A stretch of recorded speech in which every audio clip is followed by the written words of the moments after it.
Clay, we got Independence Day weekend now, so I was going to say to everybody, first of all, can we get a permission, like a hall pass, to say 4th of July weekend? People get mad about that. I know it's Independence Day weekend, but everyone's used to saying 4th of July weekend. People get mad about that? Oh, yes. They're like, it's not 4th of July, it's Independence Day.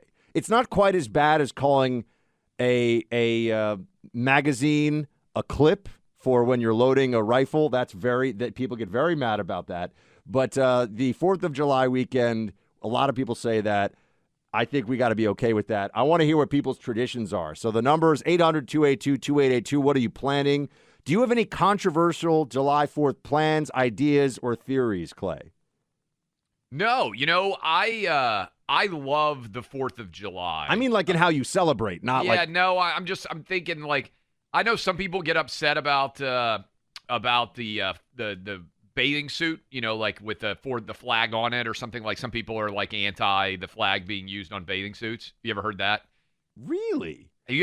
I'm down for treating an actual American flag as an actual American flag should be treated, but the print of a flag, I don't have an issue. Yeah, I've heard. I'm actually curious if other people have heard this complaint or if it's just kind of a Southern thing.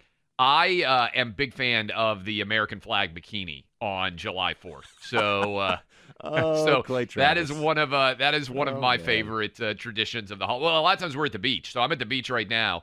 I hope that a lot of women out there are saying "God bless America" and wearing their American flag bikinis, breaking them out, getting ready for a Star-Spangled Fourth.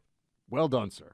I really hope for many of you who are going to be flying, including myself here, that everything goes smoothly with staffing and. It's not. Spoiler alert. Yeah. I hate to ruin it for everybody out there. I'm hoping our people happen to be all okay and that it's just none of our people who listen to the show are the ones that are going to have their flights canceled or rerouted or, heaven knows.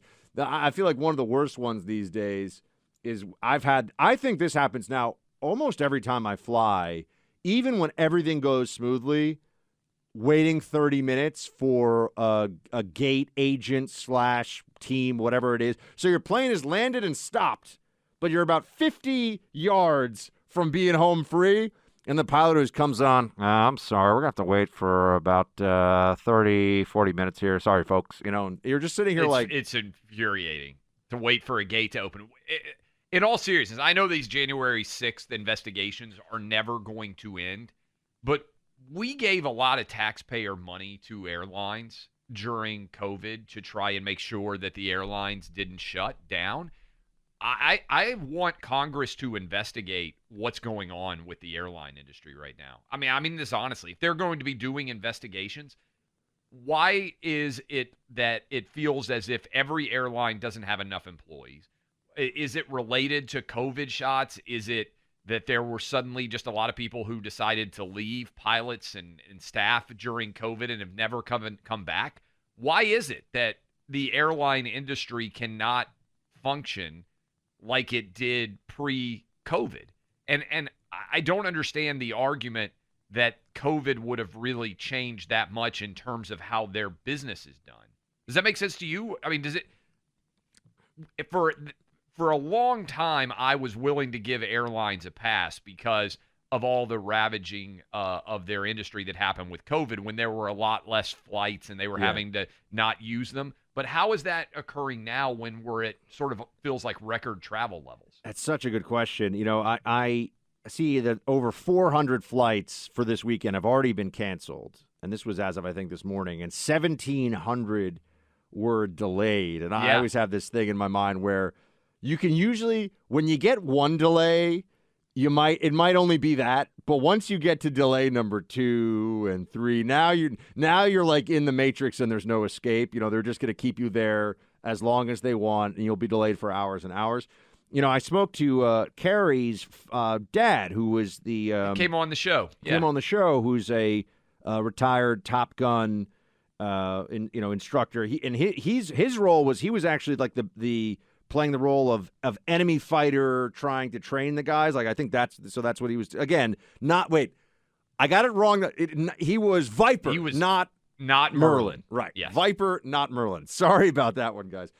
But he's in the airline industry, and I was trying to ask about this, and it's just apparently they haven't really. They had a lot of pilots retire during COVID. Yeah, that's one of the excuses they use. They said a lot of pilots retired then because they didn't know how long it was going to go. They didn't know what was going on, and they haven't really.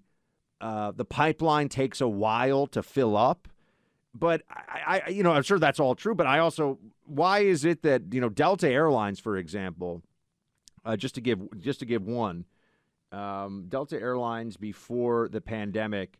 I think the stock was at, if not an all-time high, close to it, and there was some big dividend for employees of the company. Like, it was doing really well. So it felt like the airline industry was working very well as of 2019. What happened? I mean, the pandemic happened, I know, but why can't they bring it back? I gave them a lot of space, and you and I probably, we travel a lot. Yeah. So when was the first time you were on a plane post-COVID? Like, COVID hits in March. You remember the first flight you took after COVID hit? Such a good question. I think it was to Miami. Yeah. And I can't remember exactly when it was. I mean, I've been to Florida so many times in the last 2 years that it all blends together in my head. Yeah. I mean, I've flown there. I mean, I was flying up to before they even put the mask mandates back. Airline Southwest in May of 20 instituted the mask mandate for the first time, and that was when it was still early enough that they were passing out masks for you to get on the airplane. So I was flying within, 7 weeks of 6 weeks of everything shutting down. Can we also get them to stop with the little hand sanitizer thing? Didn't we, this was never required, but didn't we all learn the hand sanitizer, if you're concerned about COVID, it does nothing. It does nothing. There's zero efficacy to the hands, because I still get on a plane, they want to give me the little hand sanitizer, and I understand for the weirdo that's, 3 people behind me in line who's got the 2 masks and the face shield, that looks like it's a really important thing to have the hand sanitizer. But for the rest of us, what are they doing? It smells. I don't like it. Buck, I took my kids to, I'm pretty sure that I'm trying to remember exactly. I think it was December of 2020. We went to Universal Studios. And this is one of the craziest things I've ever seen. Every time you got on a ride, they insisted that you hand sanitize. No, come on. I swear they had somebody standing there with a monster tub, basically, of hand sanitizer. And every time you went and got on a ride, they made you use hand sanitizer. And I tried at one point to walk past to get on one of the Harry Potter rides, and they were like, sir, you must hand sanitize. You had to wear a mask. I was just glad they were open. But they had some poor 17-year-old standing there squirting hand sanitizer in every single person who was getting on the ride. And you had to do it every single time you got on a ride. And you could only take your mask off when you were sitting down eating. If you were moving, like sipping out of a drink or something, they would chase you down, stop you, and make you pull your mask up. What was your...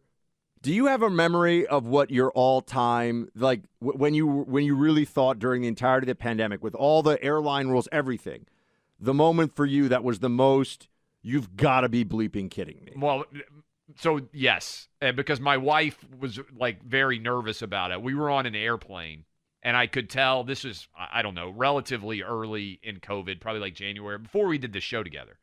And there was a, sort of a hawkish flight attendant obsessed with masks and making sure that everybody had their mask, fully up. And mine had dipped down a bit below my nose at some point, and it happened a couple of times. The stupid mask, I don't know, maybe I have a bigger nose than most people, but they didn't stay on, right? So you're sitting in a chair on an airplane, and they would slide down a little bit, and she I think she corrected me 5 or 6 times, right? It was a cross-country flight or something, and she's walking by, and at one point I was like, sorry, sorry for endangering the whole airplane. I just kind of said that after the 5th or 6th time, and my wife just hit me with an elbow because her concern was because I was so anti-mask that I was going to get us banned from the airline just by being sarcastic. But that was close to a breaking point. If we made me dictator of the universe, hyper-aggressive, mask-vigilant airline attendants would all be sent to Gitmo. I mean, I have not forgiven or forgotten what went on there. There were the ones who were like, hey, This look, is my I'm sorry, job. I don't want to like- have to do like, it. it's cool. Yes. Like, I'm not about to call the feds on you or something. The others who were like, I saw a nostril, sir. Do you want to be expelled from this Yeah. plane at 30,000 feet? Like, there were some of them who were completely out of their minds. For me, it was actually one. It wasn't what, because with the plane thing, they could always fall back on. This is it's the government. It's not our fault. Right. I was in my neighborhood in New York, in Midtown, sitting down at a very kind of well-known, cute little wine bar with a friend, and this is like pretty early on in the pandemic, and I was told. Actually, I can't even remember when it was. It was, I don't know. Maybe it was last summer. Maybe it was about a year ago. Anyway, I was told, though, that I sat down. I had to put the mask on to sit at the table, to walk to the table, I mean. So I had to mask up for the walk, which that was everywhere, which was the dumbest thing on the planet. Yes. And everybody who thought it wasn't dumb should be ashamed of their lack of cognitive ability. But I walked, sat down, and then I was told, no, you have to keep the mask on sitting down. I'm like, well, guys, come on. Like now's when we eat, so I don't understand how you think this is going to work. Like, no. You have to keep it on until you get your first food or drink brought to the table. And I said, is that really your policy? And they said, yes. And then I said, there's a glass of water on the table. Why doesn't that count? And it was like I had crossed the streams and Gozer was about to explode. I was so excited that we had NFL football games taking place and college football games, but they limited capacity to 25%, and they made employees walk around outdoor football stadiums, and you were socially distanced. Like they had the Titan Stadium, for instance, in Nashville where I live, they had zip-tied all of the other chairs that were anywhere near you so that no one could sit next to you. So you had like 3 seats, and then there was like 12 around you that weren't occupied. And they had people walk around and still say to you, sir, you're not wearing your mask correctly. And that was also another like literally you zip-tied all of the chairs around me. I'm here with my family. I'm going to be in a car with them driving to and from the stadium. We're outdoors, and you're concerned about whether or not my mask is fully up or not? I mean, it really was the closest thing that we've experienced in America to our society being transformed into a bio-fascist state or a medical fascism state very quickly. And so as we go into the Independence Day weekend, I'd say this for everybody. Because Democrats love power more than anything else, the good news is that we're pretty much out of the worst of this now with regard to all that craziness. But how much out of it we are and whether the masks come back on planes and all that stuff is going to be determined by, I think, how this midterm election goes, right? So that's because they're not entirely psychologically done with it, but at least now we can breathe a little bit easier, literally and figuratively, knowing that we are away from the grip of the Fauciite madness in the meantime. We just have to keep it that way. And that's why, we'll keep saying it, November has to be a red tsunami. We talked a little bit about this earlier in the week, Buck. Pride in the U.S. down significantly. Remember we were talking about, hey, how much do people like really kind of embrace America right now? This was a Fox News poll. The percentage of people who are proud of their country is down 12 points since 2017, down 30 points since 2011, and only 39% are proud of the country today. In June of 2011, 69% were proud. So this is kind of in the space of a decade, it's kind of a seismic shift that we've seen in the direction of the country.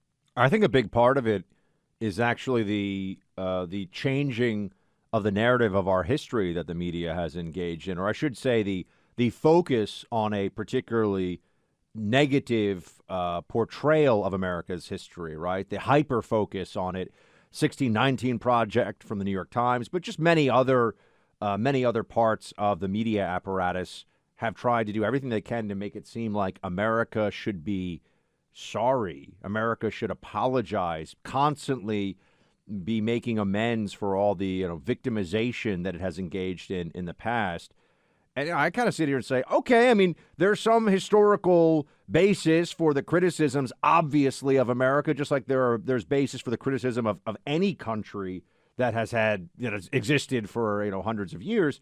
But beyond that, if we're going to take the criticism, how about the saving the world from totalitarianism and fascism thing? I'm just wondering. Kind of a big deal. Kind of a big one. If you read a little bit about what the Germans and the Japanese had planned for everybody, if they were able to take over everywhere else, and I think you feel like America's bit of a debt of gratitude the world should feel to this place and to our grandparents' generation.